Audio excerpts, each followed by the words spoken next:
Telah hadir di studio Wakil Ketua Partai Gerindra Habibur Rahman yang juga politisi, ada juga ini politikus PDI Perjuangan Bang Deddy Sitorus. Dua orang ini yang biasanya di TV lain agak berseberangan, hari ini kita satukan. Hari ini kita satukan, semoga jalannya sama-sama lurus. Sahabat ya. Sahabat mah sah-sah saja ya. Ya, itu dia. Tapi selain dua narasumber ini kita juga sudah bergabung bersama dengan pengamat politik Burhanuddin Muhtadi. Selamat petang semuanya.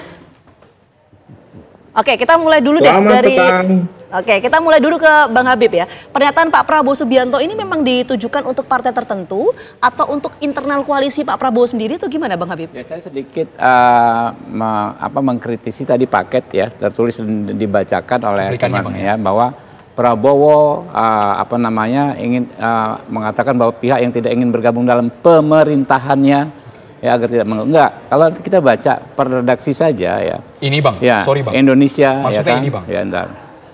Indonesia tidak bisa dibendung. Ya kan? Indonesia ini katakan yang bukan pemerintahan saya, bukan kami, bukan kita yang ada di situ, ya kan? Kecuali elit Indonesia tidak bisa atau tidak mau kerjasama. Kurang lebih ini adalah statement yang sering sekali disampaikan Pak Prabowo ya. Saya bergabung dengan Partai Gerindra itu sekitar 2009. Ini sering disampaikan dalam konteks internal maupun eksternal. Di acara-acara taklimat ataupun di acara kampanye-kampanye Pak Prabowo di 3 atau 4 kali pemilu disampaikan, ya kita harus bekerja keras, kita harus bersatu untuk rakyat ya. Yang tidak sepakat silahkan minggir. Kurang lebih begitu. Sama saya teringat ketika mahasiswa, ya kita dimotivasi oleh senior masuk ke semacam tempat penggodokan, ada tulisan besar, yang ragu-ragu silahkan mundur dari sekarang. Nah seperti itu kira-kira dalam konteks memotivasi. Oke, jadi tidak bukan tendensius ke partai tertentu atau internal koalisi Pak Prabowo sama sendiri? Sekali tidak, sama sekali tidak. Karena konteksnya seperti ini Bang, dibicarakan langsung di dalam Rakornas Partai Koalisi, di PAN sudah jelas kalimatnya. Kami tidak bermaksud untuk memotong kalimat dari Pak Prabowo, tapi kalau kami cuplik ulang. Ya, tapi kan tadi disebut pemerintahan, ini bukan konteks pemerintahan, ini keindonesiaan sebagai statesman beliau bicara begitu. Karena komparasinya dengan Pak Zulkifli Hasan kompak solid, sudah 2 periode gini, Mas, kalau kita berbicara menafsirkan ujaran spontan lisan yang tidak tertulis dari seseorang, kita juga harus mengecek konsistensi pernyataan beliau, orang tersebut selama ini. Saya kebetulan melakukan studi, ya disertasi saya itu soal ujaran.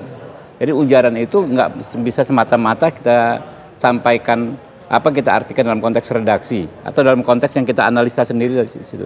Tapi harus dilihat beliau ini menyampaikan ini berapa kali, di mana saja, konteksnya seperti apa.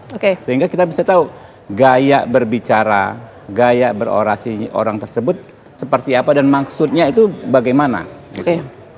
Oke, kita menuju ke Bang Deddy dulu ya, mungkin Andrew ya. Untuk menanggapi tadi pernyataan dari Bang Habib dan juga pernyataan yang disampaikan oleh Pak Prabowo, kalau kita kutip ya, meminta kepada pihak-pihak yang tidak mau diajak kerjasama untuk tidak mengganggu pemerintahan kelak.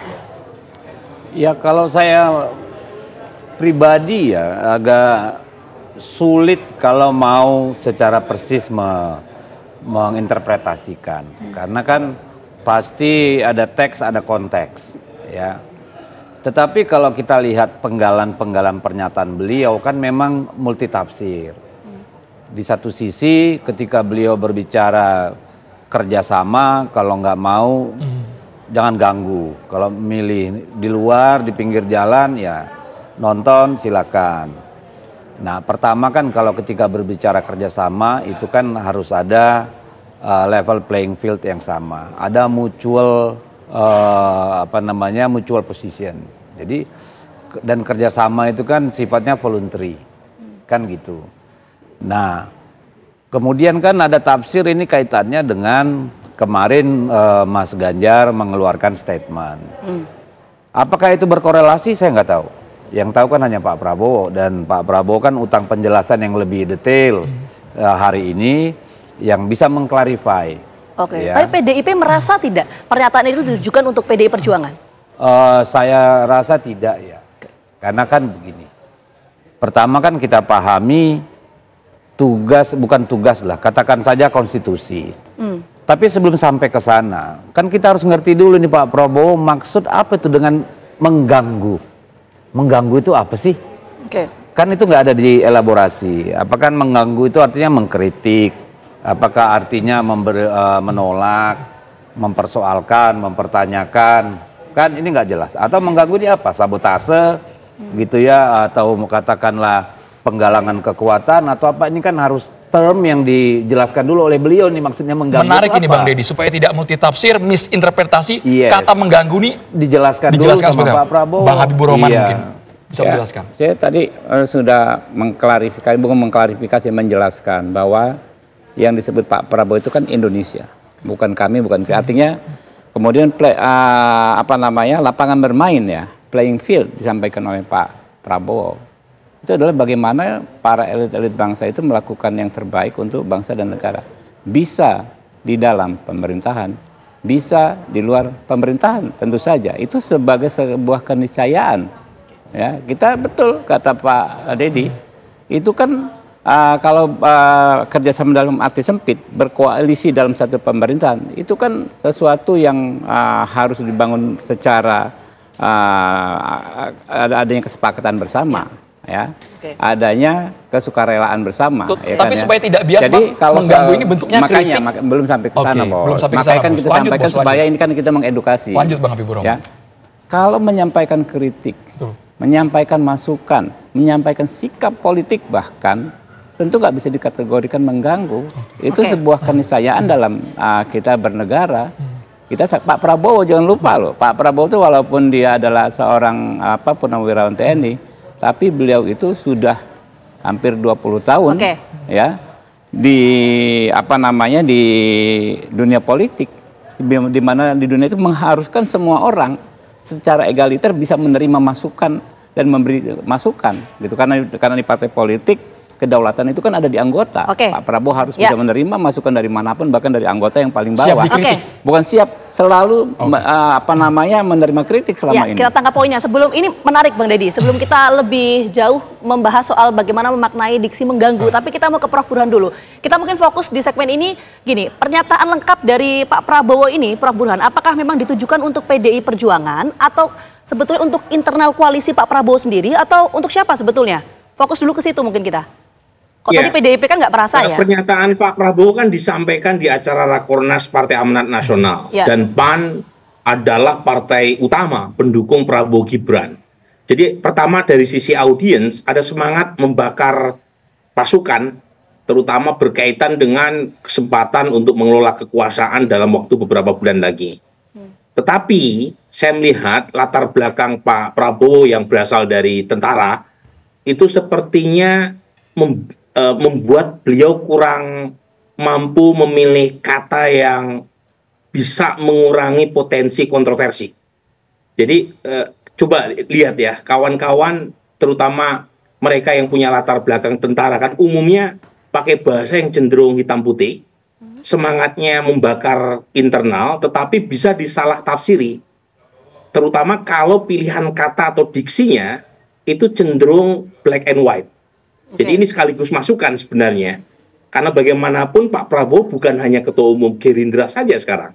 Beliau adalah presiden elect. Dan dalam konteks sebagai presiden elect yang dalam waktu beberapa bulan sebentar lagi akan mendapatkan amanah sebagai presiden, itu setiap kata per kata itu akan dimaknai secara beragam. Jadi memang diperlukan satu pilihan kata yang lebih mengurangi kontroversi. Dan pilihan kata-kata mengganggu tadi itu bisa dimaknai luas loh. Termasuk kalau kemudian dimaknai seolah-olah ada pihak yang mengatakan Pak Prabowo anti kritik.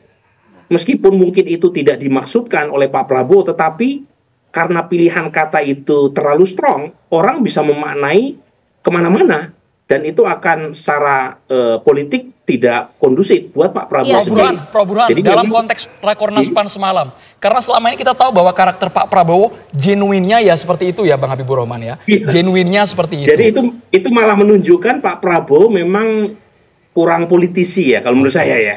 Jadi ada unsur naif ya dalam pernyataan Pak Prabowo itu, karena kalau politisi yang jam terbangnya udah sangat tinggi, itu justru pernyataan tersebut malah bisa kontraproduktif untuk menambah amunisi buat koalisi atau mitra koalisi baru. Jadi ini untuk ditujukan untuk PDI Perjuangan yang sampai sekarang ini belum menentukan posisi, atau memang untuk internal koalisi sendiri? Belum terjawab tadi, Prof. Singkat sebelum kita Kalau jeda. menurut saya lebih ke internal ya, karena kan Pak Prabowo sampai sekarang masih berusaha untuk mengajak PD Perjuangan masuk ke dalam. Kalau misalnya Pak Prabowo mengeluarkan pernyataan yang ditujukan kepada PD Perjuangan, itu justru menurut saya ya, itu malah bertentangan dengan agenda beliau sendiri untuk menarik PD Perjuangan masuk ke dalam kekuasaan. Padahal kalau kita melihat beberapa bulan terakhir, itu agenda prioritas Pak Prabowo adalah mengajak semua kekuatan untuk masuk ke dalam. Sesuatu yang saya kritik, karena saya berharap PD Perjuangan dan PKS tetap komit dan istiqomah berada di luar. Tetapi kan ini bukan agenda Pak Prabowo. Pak Prabowo justru pengen mengajak sebanyak-banyaknya ke dalam semua elemen ya, pernyataan tadi itu justru malah kontraproduktif buat agenda. Prof Buan ditahan dulu, Prof Buan, karena ada satu diksi yang mungkin masih bias sampai sekarang, belum terjawab dari Bang Deddy tadi juga bertanya, memaknai kata mengganggu itu seperti apa? Sesaat lagi ditanggapi, kita harus jeda dulu hanya di Kabar Petang pemirsa.